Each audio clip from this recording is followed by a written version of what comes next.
Bismillahirrahmanirrahim. Assalamualaikum warahmatullahi wabarakatuh.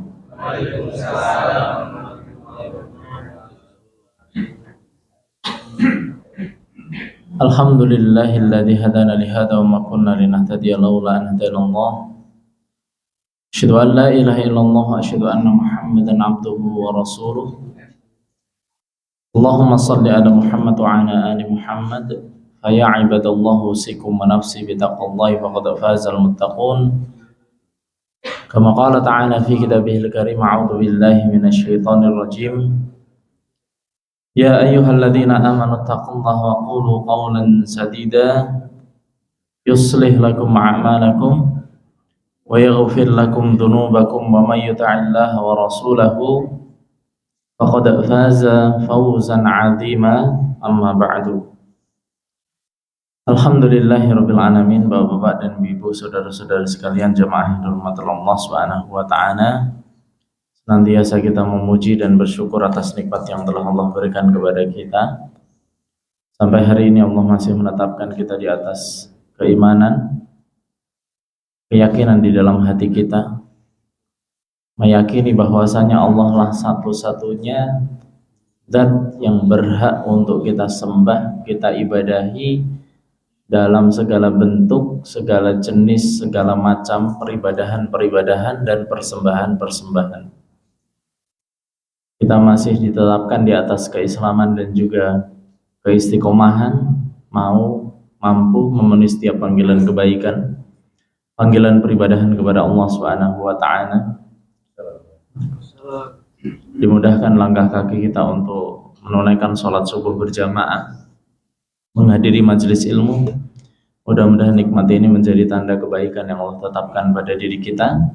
Kita berharap nikmat ini kita miliki sampai Allah mewafatkan kita dalam keadaan husnul khatimah. Amin ya rabbal alamin. Salat dan salam kita sampaikan kepada Nabi kita, Nabi Muhammad sallallahu alaihi wasallam. Jemaah yang dirahmati Allah Subhanahu wa taala, alhamdulillahirabbil alamin, kita diberikan kesempatan untuk bermajelis pada pagi hari ini. Insya Allah saya akan melanjutkan pembahasan yang dulu pernah saya sampaikan 6 bulan yang lalu kayaknya, Pak. 6 bulan atau 7 bulan ini. Terakhir subuh niku bulan Desember 2025. Ini sudah bulan Juli. Tasih kemotan no mboten?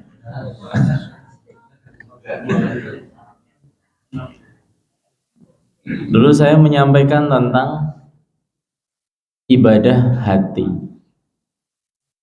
dan kita sudah membahas tentang keutamaan ibadah hati, bahkan dia memiliki kedudukan yang lebih tinggi dibandingkan ibadah badan.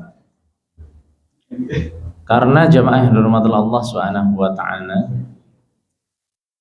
di antara konsekuensi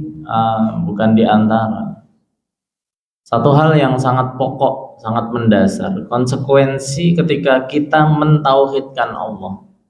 Tauhid niku artinya apa? Mengesakan, menjadikan Allah sebagai satu-satunya, tidak boleh ada yang lain. Adalah dalam masalah uluhiyah, menjadikan Allah sebagai satu-satunya zat, satu-satunya Tuhan, satu-satunya sesembahan yang berhak, yang pantas, yang patut, yang boleh, yang selayaknya disembah dan diibadahi dalam segala bentuk, segala jenis, segala macam peribadahan dan persembahan.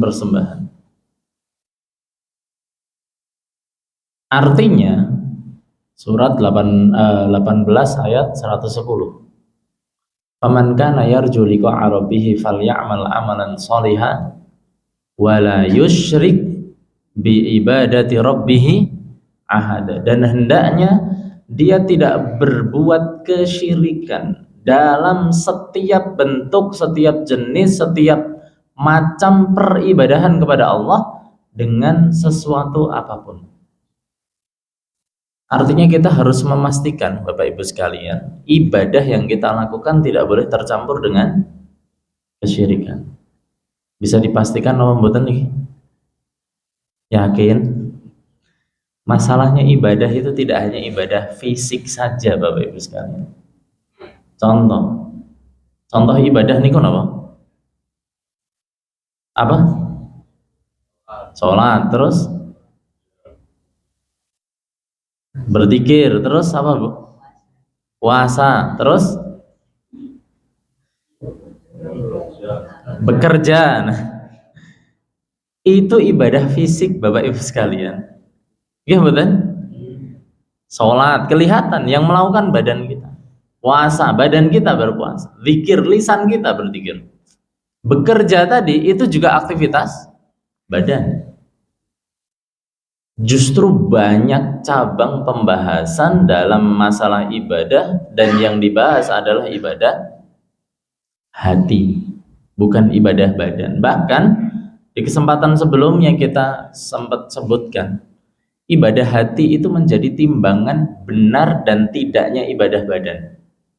Jadi ibadah badan kita, sholat, puasa, zakat, sedekah, haji, bekerja tadi, sah atau tidaknya, diterima atau tidaknya oleh Allah Subhanahu wa taala, itu ditimbang, diukur dari ibadah hatinya. Contoh, kita sering dengar Nabi mengatakan innamal a'malu binniyat. Sesungguhnya amal itu tergantung apa? Niatnya. Niat niku tempatnya di mana? Di hati.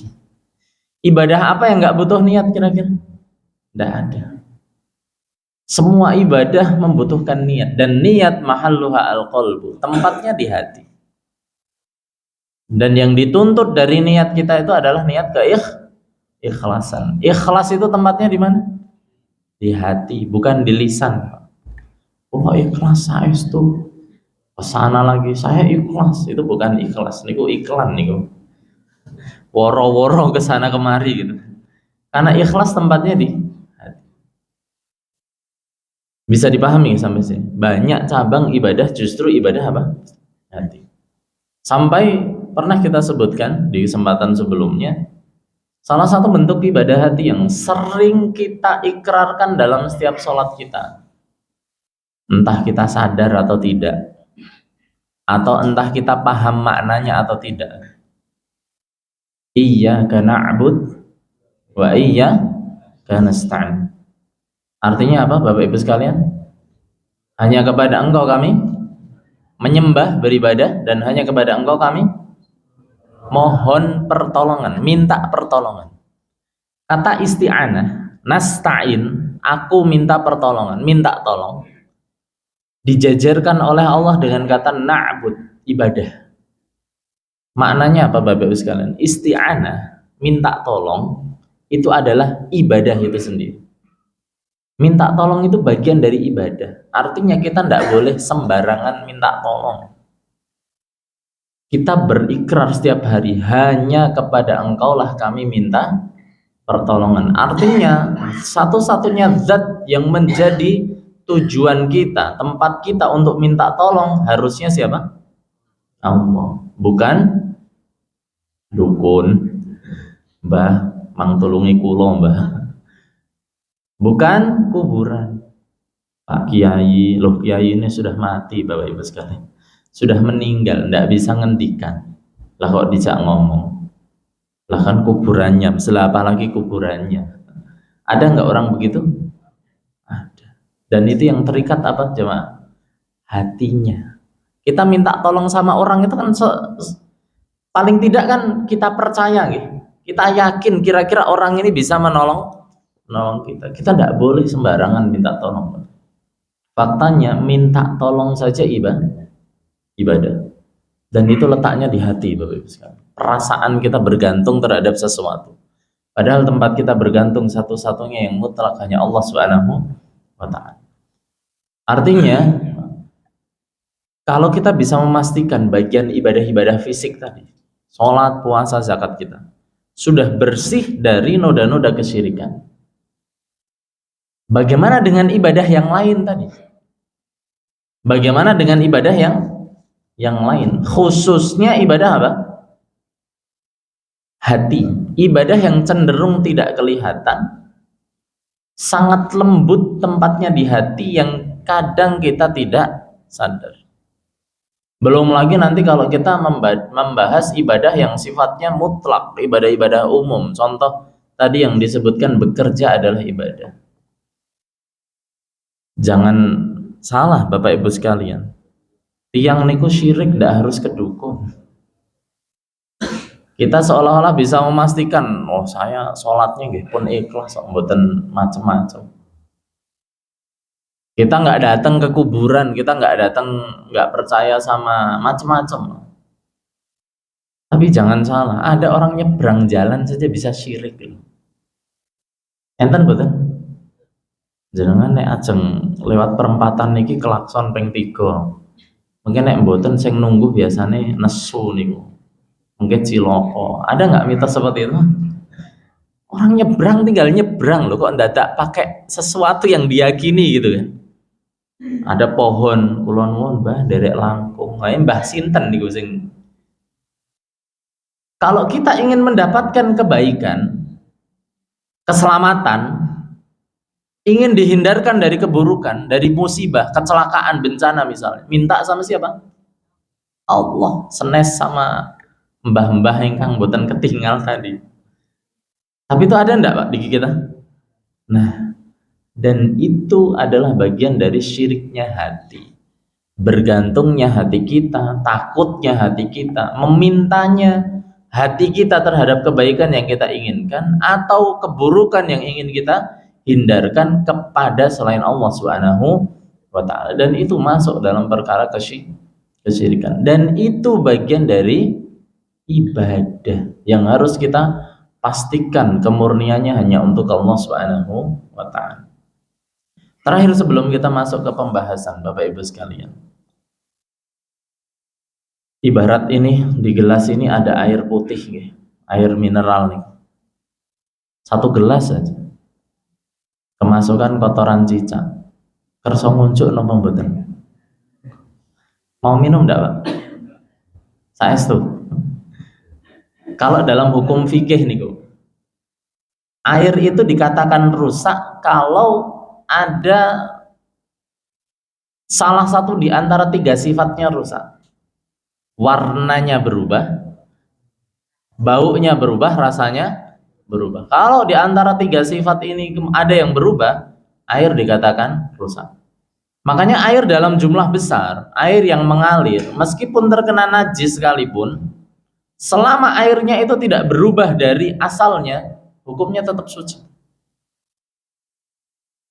Kita boleh nggak wudhu pakai air laut misalnya? Boleh. Pakai air sungai boleh enggak? Boleh. Ten umbul niku angsal betul. Padahal ten umbul niku tiang nyuci, tiang macam-macam ngumpul di situ kan ada. Tapi karena air mengalir dan sifat air tersebut tidak berubah, maka airnya tidak rusak. Nah, kita lihat satu gelas tadi Bapak Ibu sekalian. Yon sewu, kita contoh kotoran cicak nih. Kalau masuk saja satu saja, air bening itu warnanya rusak betul. Insya Allah boten budak ya. Kalau masuk satu saja, insya Allah tidak rusak. Yang kedua, baunya berubah enggak? Enggak juga. Yang ketiga, rasanya berubah enggak? Wah, kirangan ya, kalau nggak mboten nate nyoba nih. Kemungkinan juga tidak berubah Bapak Ibu. Karena kotorannya kecil sebenarnya. Dan sifat air tiga-tiganya tidak berubah sama sekali. Tapi melihat ada kotoran itu saja, kita tidak mau minum. Nggih mboten? Kita ibaratkan ini adalah amal yang hari ini kita miliki. Kira-kira Allah kersa menerima atau enggak? Sedangkan Allah mengatakan Nabi mengatakan innallaha thayyibun la yaqbalu illa thayyiba. Allah itu maha baik, maha suci, dan Allah tidak mau nerima kecuali barang-barang yang baik-baik saja. Sapi gede Pak, ratusan juta misalnya, 100 juta harganya, 1 ton misalnya, kupingnya hilang 1, boleh nggak buat kurban? Nggak boleh. Allah nggak butuh mahal, nggak butuh apa. Allah nggak mau barang cacat itu saja. Yang diterima hanya yang baik. Sama dengan amal kita. Ibaratkan amal kita itu masuk di satu bejana, menjadi air tadi. sholat, puasa, zakat, ibadah-ibadah fisik yang selama ini kita pastikan kemurniannya dari kesyirikan masuk dalam satu bejana amal. Masuk juga bentuk ibadah-ibadah lain. Nyebrang jalan, tadi kan ibadah gitu. Bekerja, makan, minum, dan itu aktivitas-aktivitas ibadah yang sifatnya umum. Minta tolong, bertawakal, takut, cinta, benci, ibadah-ibadah yang dilakukan oleh hati. Tapi di antara ibadah-ibadah hati tadi, karena sifatnya yang sangat lembut, yang cenderung tidak kelihatan, kita tidak bisa memastikan bersih dari kesyirikan atau tidak, masuk di tempat yang sama. Kalau dalam pepatah bahasa Indonesia, setitik nila merusak susu sebelanga tadi. Makanya dua tempat Allah mengancam khususnya para nabi dan rasul, bukan manusia biasa. Surat Al-An'am salah satunya. Allah menyebutkan, atau di ayat yang lain redaksinya begini, lain asyrokta layahbatonna amaluka walatakunanna minal khasirin. Kalau kalian walau asyraku lahabita anhum ma kanu ya'mal. Kalaulah mereka berbuat kesyirikan. Mereka di sini al-anbiya war rusul, para nabi dan rasul. Lain asyrokta, kalau kamu sendiri Muhammad yang berbuat kesyirikan, layah batonna amaluka, seluruh amalmu akan terhapus, akan rusak, batal, tidak diterima oleh Allah. Wala takunanna minal khasirin, dan kalian akan menjadi orang yang berbuat yang merugi. Satu perbuatan syirik bisa merusak seluruh amal, apalagi itu syirik akbar. Dan jemaah yang dirahmati Allah Subhanahu wa taala, banyak sekali cabang-cabang ibadah hati. Banyak sekali cabang-cabang ibadah hati. Termasuk tadi, setiap perasaan yang dimiliki oleh manusia, yang masing-masing kita itu memiliki hak untuk menyalurkan perasaan tersebut. Tapi setiap perasaan tersebut juga berpotensi, kalau kita tidak hati-hati, kita tidak paham, menjerumuskan kita pada kesyirikan. Contoh, hari ini kita bahas yang pertama, mencintai Allah Subhanahu wa ta'ala. Cinta kepada Allah. Cinta ini tempatnya di mana Bapak Ibu sekalian? Hati. Cinta itu tempatnya di hati. Nanti kita akan bahas sampai ada kecintaan yang menyebabkan seseorang berbuat syirik. Ini hati-hati. Dan hampir semua perasaan hati memiliki tempat untuk berbuat syirik. Takut, cinta, berharap. Tiga perkara ini kan amalan hati semua. Mahabbah, cinta, khauf, takut, berharap, roja. Ini termasuk rukun ibadah. Tiga pokok yang harus ada dalam setiap ibadah yang kita lakukan. Tiga-tiganya adalah perasaan hati. Tiga-tiganya kita senantiasa melakukan dalam kehidupan kita sehari-hari. Tapi tiga-tiganya bisa berpotensi rusak, menjerumuskan kita pada kesyirikan. Takut sama setan boleh enggak? Boleh enggak? Boleh enggak? Bahkan takut itu sama.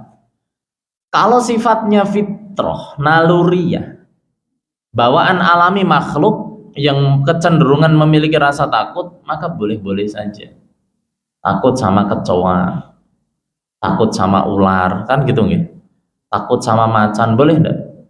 Boleh, namanya juga takut. Mosok ya ameh didu ketemu macan, aduh, kekuatan, enggak mungkin. Itu fitrah, itu takut. Sebagaimana takut sama penjahat, keluar malam terus takut begal misalnya. Sebagaimana takut dengan setan yang memang pekerjaan mereka adalah menakut-nakuti manusia. Yukhawwifu awliya'ah, menakut-nakuti wali-walinya Allah Subhanahu wa ta'ala. Mencelakai manusia, berbuat fitnah dan lain sebagainya. Boleh takut. Tapi dengan batasan, jangan sampai rasa takut tersebut menyebabkan kita melakukan peribadahan kepada mereka.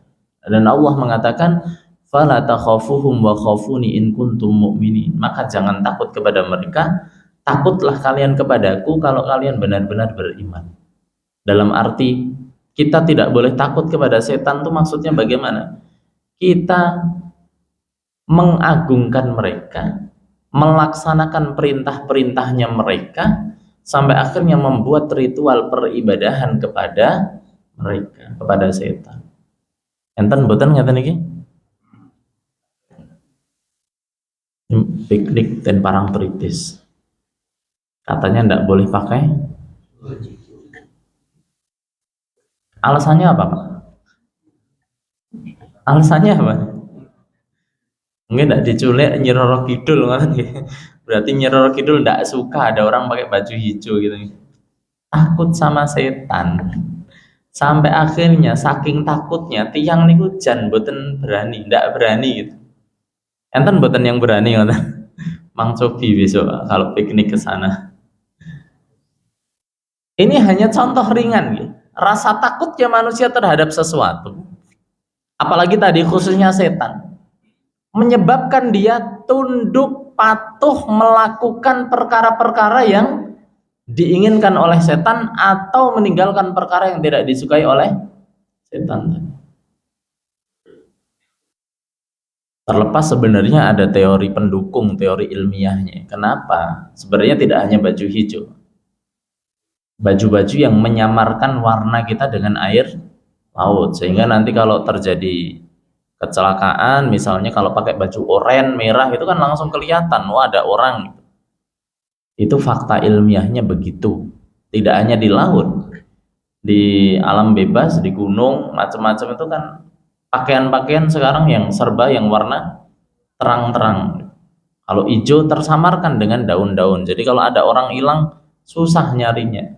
Bukan gara-gara Nyi Roro itu. Nah, takut sama penunggu gunung, takut sama penunggu pohon. Rasa takutnya manusia kepada penunggu-penunggu tempat tadi, yang itu adalah syaitan, menyebabkan mereka membuat ritual, mempersembahkan sesaji. Nah, ini rasa takut yang menyebabkan seseorang terjerumus pada kesyirikan. Dan banyak ibadah yang dilakukan oleh hati yang itu juga harus kita pastikan bersih dari kesyirikan. Yang pertama, cinta kepada Allah Subhanahu wa ta'ala. Banyak para ulama mengatakan hubbullah ya aslu kulli ibadatin. Mencintai Allah Subhanahu wa ta'ala adalah pokok dari semua bentuk peribadahan. Ibadah kita tidak akan bisa terlaksana kecuali di dalam hati kita ada kecintaan. Wa huwa asasul millah wad din. Itu juga menjadi pondasi seseorang beragama. Adanya kecintaan kepada Allah Subhanahu wa ta'ala. Raditu billahi rabba. Raditu, aku ridho, menerima atas dasar istislam kita, pasrahnya kita kepada Allah Subhanahu wa ta'ala, atas dasar kecintaan kita kepada Allah Subhanahu wa ta'ala, bahwasanya kita menerima Allah adalah Rabb, Tuhan bagi kita semua. Wa huwa awwalul faraid wa a'dhamul a'mal. Termasuk pokok di antara kewajiban-kewajiban agama yang harus kita tunaikan. Mencintai Allah Subhanahu wa ta'ala. Terkandung dalam makna syahadat. Asyhadu alla ilaha illallah. Nanti kalau kita gali pada makna dan konsekuensi kalimat syahadat, di sana ada wajibnya kita mencintai Allah Subhanahu wa ta'ala. Wa a'dhamul a'mal, amal yang paling tinggi adalah kecintaan kita kepada Allah Subhanahu wa ta'ala. Wa huwa hayatul qulub, hidupnya hati itu juga dimulai dari kecintaan kita kepada Allah Subhanahu wa ta'ala. Wa la yahyal qulub illa bihi, hati tidak akan bisa hidup kecuali dengan menghidupkan rasa cinta kepada Allah Subhanahu wa ta'ala. Kita tidak akan banyak membahas bagian ini, Bapak Ibu sekalian. Kita tahu makna cinta gitu. Cinta itu apa? Apa, Bu? Tidak bisa diungkapkan dengan kata-kata, ngoten nggih. Secara gampang saja, salah satu makna cinta itu adalah kecondongan hati. Hati ini cocoknya sama siapa? Sebagaimana bapak sama seorang suami dengan istri, kemanapun suami ini pergi itu kelingannya nggih kalih nggih bojone. Tempat yang paling nyaman, tempat untuk pulang dari segala aktivitas dunia misalnya, nanti paling nyaman kemana?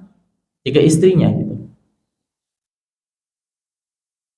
Kecondongan hati, tempat kita bersandar, bergantung, mencurahkan segala sesuatu, menjadi tujuan dalam seluruh aktivitas kita, menjadi alasan segala sesuatu dari aktivitas kita, menjadi tempat untuk berharap dari segala bentuk kebaikan dan ingin dihindarkan dari segala keburukan. Itulah hasil dari cinta. Jemaah yang dirahmati Allah Subhanahu wa taala. Kedudukan cinta dalam diri seorang beriman. Ibnu Rajab Al-Hambali rahimahullah mengatakan, hiya an yuhibballahu mahabbatan tujabu lahu mahabbata furudahu Allahu alaihi. Mencintai Allah Subhanahu wa taala dan juga mencintai konsekuensi dari kecintaan kita kepada Allah Subhanahu wa taala, yakni mencintai perkara-perkara yang Allah wajibkan atas diri kita.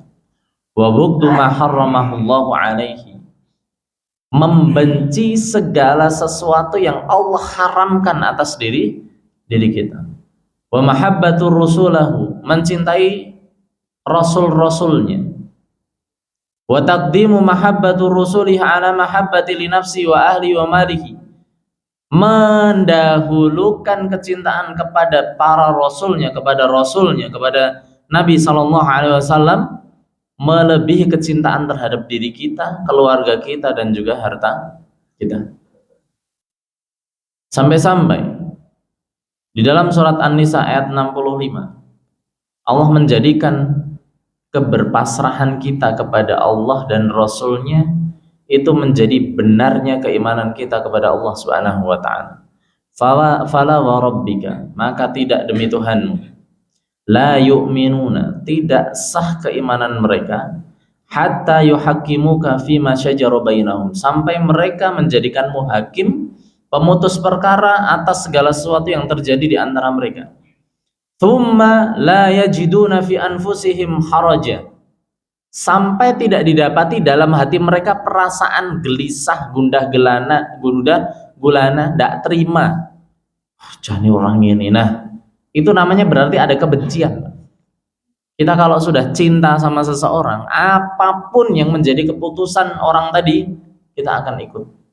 Sebagaimana kecintaan kita kepada Allah Subhanahu wa ta'ala tidak akan benar sebelum kita pasrah mutlak dengan aturan yang ditetapkan oleh Nabi sallallahu alaihi wasallam. Tsumma la yajiduna fi anfusihim kharaj, tidak didapati pada diri kita perasaan bermasalah sedikit pun, tidak terima sedikit pun. Mimma qadaita, dari apa yang telah diputuskan oleh Nabi sallallahu alaihi wasallam, wa yusallimu taslima, dan mereka berserah diri dengan sepenuhnya. Puncak kecintaan kita kepada Allah Subhanahu wa ta'ala. Kemudian Nabi SAW menjadikan kecintaan kepada Allah menjadi syarat agar seseorang bisa merasakan manisnya iman.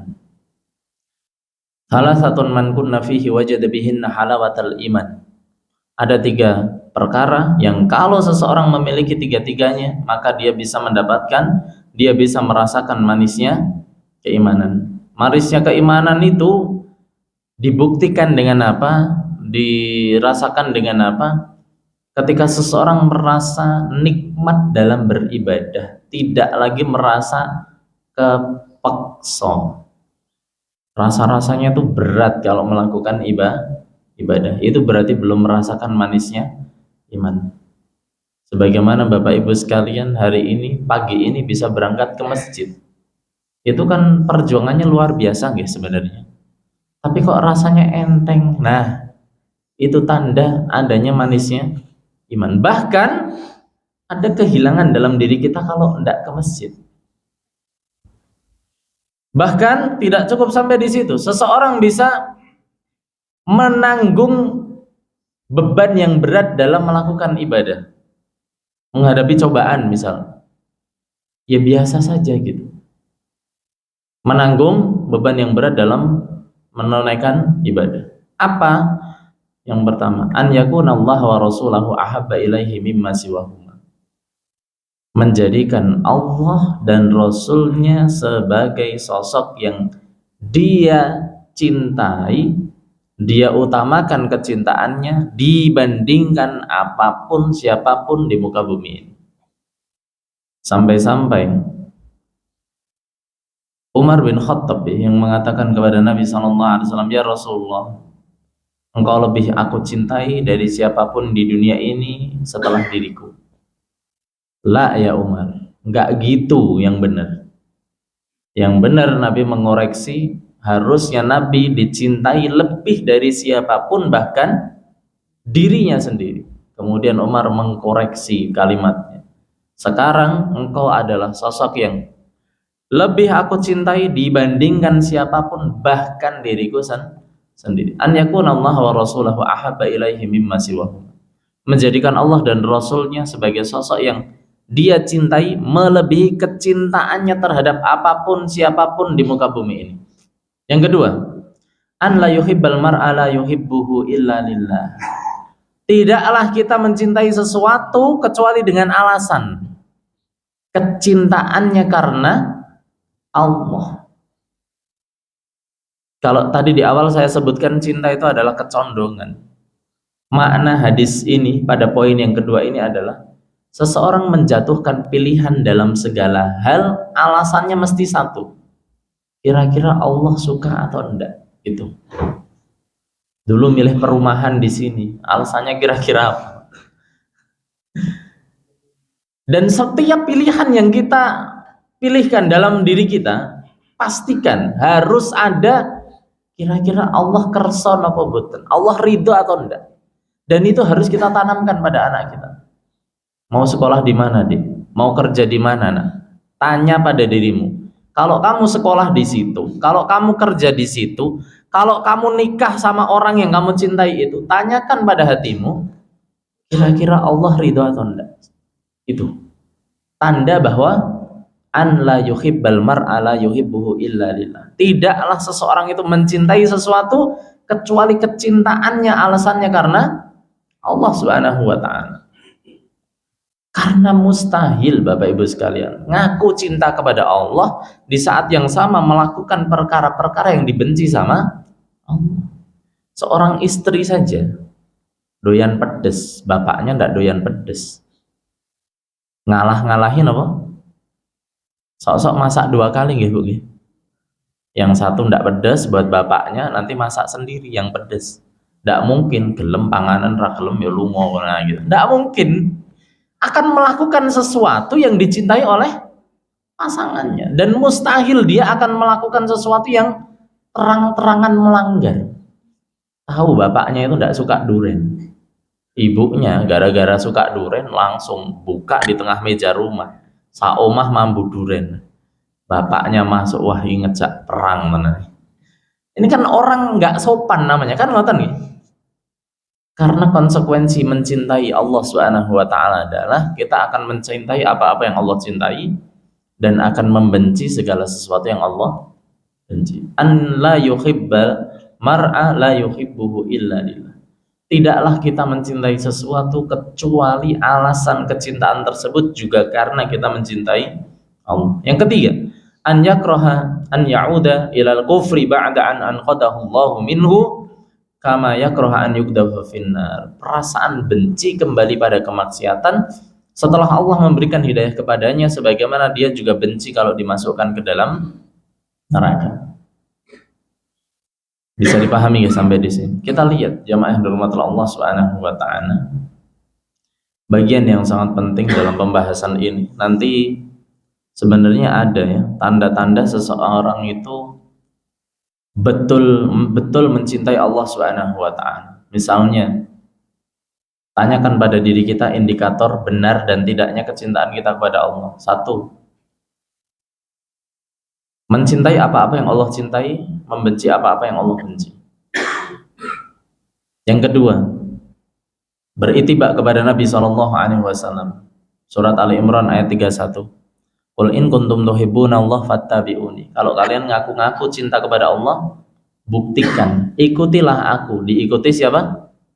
Nabi SAW ngaku cinta kepada Allah, tapi praktek ibadahnya tidak nyontoh sama Nabi SAW, malah bikin-bikin itu. Yang ketiga, mencintai para sahabat. Yang keempat, yang kelima, lemah lembut terhadap orang beriman, tegas dengan orang kafir. Jangan dibalik, Bapak Ibu sekalian. Ngaku mencintai Allah Subhanahu wa ta'ala, sama saudara orang beriman berantem. Giliran sama orang kafir nunduk-nunduk, "Nggih, monggo." Gitu. Ada nggak begitu? Hari ini kan umat kita begitu. Sama orang beriman, sama-sama orang Islam, sama-sama sholat, berantem. Satu sama lain saling menyalahkan. Giliran sama orang kafir tidak peduli. Padahal di surat Muhammad, di banyak tempat, sifatnya orang beriman itu adalah asyidda'u 'alal kufar, ruhama'u bainahum. Mereka keras dengan orang kafir, tapi dengan sesama orang beriman mereka ruhama, saling berkasih sayang. Memperbanyak zikir kepada Allah Subhanahu wa ta'ala. Yang keenam, yang ketujuh, al-farahu bit-ta'ah, merasa senang dengan melakukan amal ketaatan. Yang kedelapan, wal khuznu 'inda sayyi'ah, merasa sedih ketika bermaksiat. Yang kesembilan, asyauqu ila liqa'illah, rindu segera ingin bertemu dengan Allah Subhanahu wa ta'ala. Yang kesepuluh, at-tadhiyah, rela berkorban. Kita bapak-bapak, ibu-ibu sebagai orang tua rela pontang-panting, kaki buat kepala, kepala buat kaki. Alasannya kira-kira apa, Pak? Kalau bukan karena kecintaan kita kepada keluarga. Kalau nggak cinta, nggak mungkin kok rela berkorban. Sama halnya kalau seseorang mencintai Allah, seharusnya dia rela berkorban, mengorbankan harta, waktu, tenaga, bahkan bila perlu jiwanya dia korbankan untuk Allah Subhanahu wa ta'ala. Yang 11, yazhadu fid dunya, bersikap zuhud terhadap dunia.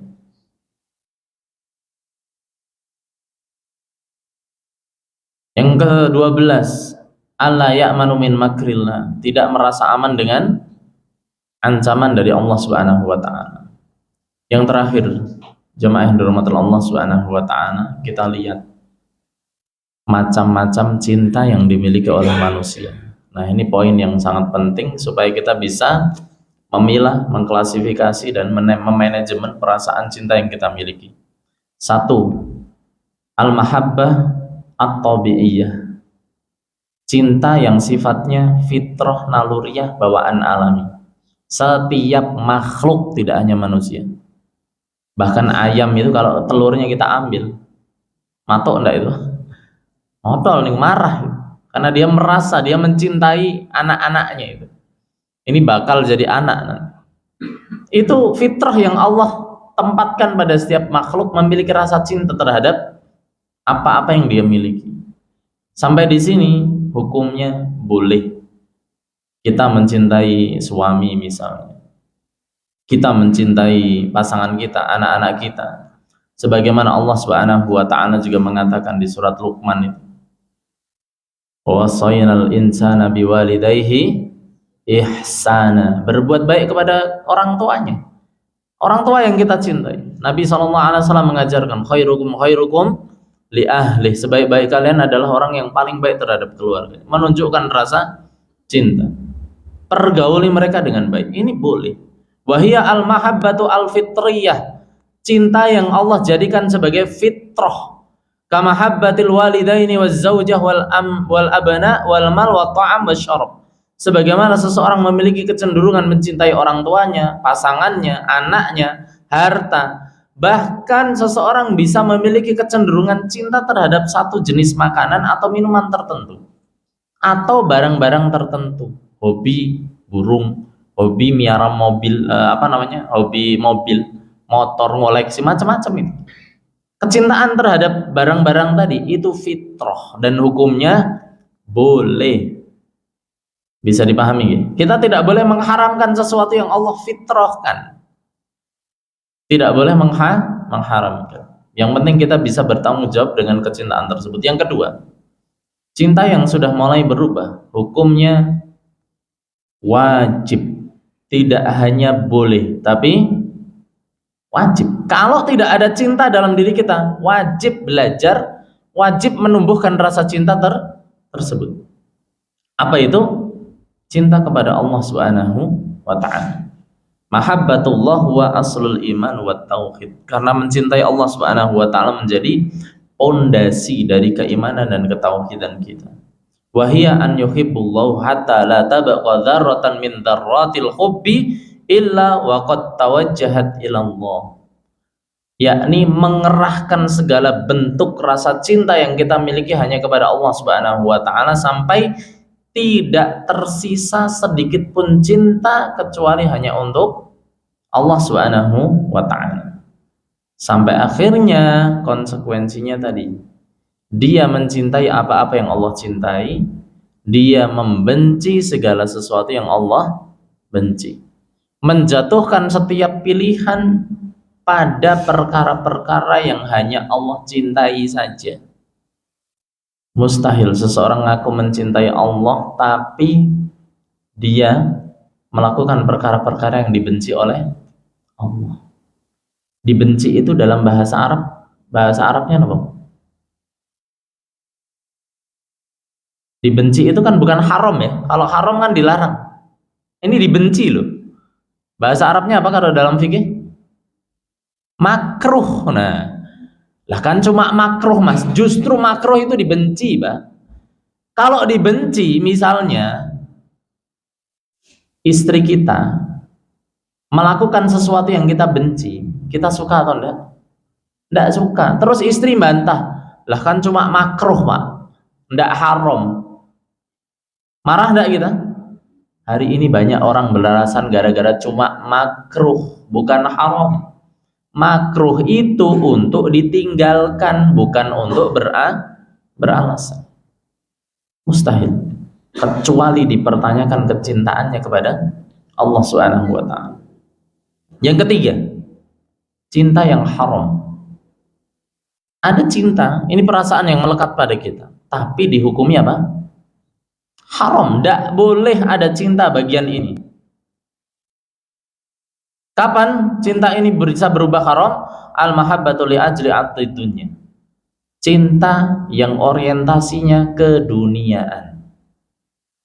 Sebagaimana seseorang menjatuhkan segala pilihan hidupnya pada perkara-perkara yang kira-kira menguntungkan. Orang-orang semacam ini sangat-sangat mudah terjerumus pada perkara-perkara yang diharamkan oleh Allah Subhanahu wa ta'ala karena dia tidak peduli lagi dari mana dia mendapatkan harta tersebut, kira-kira harta tersebut halal atau haram, bermanfaat atau tidak, dicintai Allah atau tidak. Yang penting untung. Sampai di surat At-Taubah itu Allah Subhanahu wa ta'ala mengatakan, qul in kana aba'ukum wa abna'akum wa ikhwanukum wa azwajukum wa ashiratukum wa amwalun iktaraftumuha wa tijaratun takhshawna kasadaha wa masakin tardawnaha ahabba ilaikum minallahi wa rasulihi wa jihadin fi sabilihi.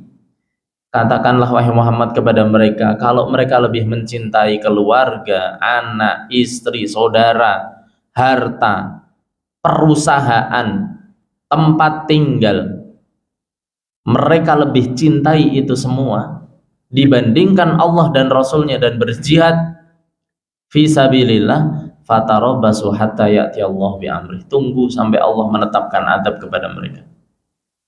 Boleh mencintai itu, tapi tidak boleh dijadikan tujuan utama. Sampai akhirnya cenderung orang ini bisa maksiat gara-gara cinta. Tidak sedikit seorang suami bermaksiat kepada Allah gara-gara nuruti pengennya istri. Tidak sedikit orang tua yang terjatuh pada maksiat gara-gara nuruti pengennya anak. Katanya demi anak. Itu kalau sudah terjadi pelanggaran maka tidak boleh. Yang paling berbahaya jamaah yang terakhir, al-mahabbah asyirkiyah. Seseorang bisa syirik dalam masalah cinta Sebagaimana Allah mengatakan yuhibbunahum kahubbillah, surat Al-Baqarah 165. Mereka mencintai kesyirikan-kesyirikan tadi sebagaimana mereka mencintai Allah Subhanahu wa taala. Hiya an tuhibbul makhluk kahubbil khaliq, mencintai makhluk sebagaimana cintanya kepada sang khaliq. Hal ini terjadi hubbu ashabil quburi kahubbillah, mencintai orang yang ada di kuburan sebagaimana mencintai Allah. Kangen banget kalau belum tilik sama kuburannya itu. Terus di kuburan dia bisa ngadu sebanyak apapun, nangis, sujud, rukuk di situ. Padahal sholat tahajud nggak gitu-gitu banget. Tapi kalau sama kuburan kok bisa khusyuk gitu. Dia doa sama Allah jarang, tapi sama kuburan semua kalau kesah, mbah kula ngeten, anak kula ajeng PNS niki, anak kula, oh, semua diminta sama itu. Ada ndak begitu? Sampai kemarin ada cerita yang orang masuk rumah sakit jiwa gara-gara gagal nyalek gitu. Masalahnya bukan gagal nyaleknya itu mungkin sudah sering ya stres ngoten. Ini yang bikin dia stres adalah dia makan tanah kuburan demi bisa jadi anggota dewan tadi. Apa hubungannya tanah kuburan sama anggota dewan? Keyakinan kita bahwa yang menetapkan segala sesuatu itu Allah, kalau minta sesuatu juga sama Allah, jangan sama kuburan. Mencintai tokoh agama, mencintai tokoh agama sebagaimana kecintaannya kepada Allah Subhanahu wa taala. Pokoknya kalau tokoh agama yang dia cinta itu senang, semuanya dilakukan. Kalau tidak senang, semuanya nggak dilakukan. Pokoknya ngomong A dituruti, ngomong B dituruti, entah benar atau tidak. Ini satu ayat ini turun kepada salah seorang sahabat yang dulunya Yahudi atau Nasrani itu. Kemudian kami nggak nyembah mereka kok ya Rasulullah. Kami nggak nyembah mereka. Bukankah setiap yang dikatakan oleh pemuka agamamu pada saat itu kamu turuti, dan segala sesuatu yang dia larang kamu juga turuti? Ya Rasulullah. Nah, itulah bentuk peribadahan yang kamu lakukan kepada mereka. Bisa dipahami sampai di sini? Contoh yang paling ringan yang terjadi di masyarakat kita tidak hanya ini sebenarnya. Betapa banyak anak kita pindah agama gara-gara cinta. Ada ndak? Ada banyak. Itu kecintaan manusia terhadap sesama manusia merenggut kecintaannya kepada Allah Subhanahu wa taala, hilang, terjatuh dalam kesyirikan. Ada yang ditanyakan terlebih dahulu? Kalau tidak ada, alhamdulillah, insyaallah paham. Asallahu yaj'alna mimman yastami'una al-qawla wa yattabi'una ahsanah, walhamdulillahi rabbil alamin, wallahu a'lam bishawab. Mudah-mudahan yang sedikit ini dari Allah Subhanahu wa taala kepada kita dituntun pada ilmu pemahaman yang benar terhadap agama ini, sehingga kita bisa memurnikan setiap akidah keyakinan yang kita miliki, dan itu menjadi syarat diterimanya amal kita kepada Allah Subhanahu wa taala. Karena kita berada di tempat yang ujian kesyirikannya tidak kalah dahsyat, Bapak Ibu sekalian. Kemarin hari Selasa tanggal berapa itu? 15 itu. Ada ibu-ibu rebutan air bekas cucian. Air bekas cucian itu bersih atau kotor? Kotor. Niku anak kecil aja enggak mau. Tapi ini beritanya masuk di Solo Pos. Dan yang menarik, monggo nanti Mang Sari kalau enggak percaya. Ibu-ibu itu ada semangat itu, senggol kanan, senggol kiri demi rebutan air tersebut pakai jilbab. Ini dari majelis taklim mana ini kata saya. Ini di pengajian dibahas atau enggak? Kalau rebutan air begituan itu namanya syirik, dan itu air kotor. Bukan air berkah, bukan air biar selamat, biar laris, biar macam-macam. Ketidakpahaman kita atas Allah Subhanahu wa taala menyebabkan kita terjerumus pada kesyirikan.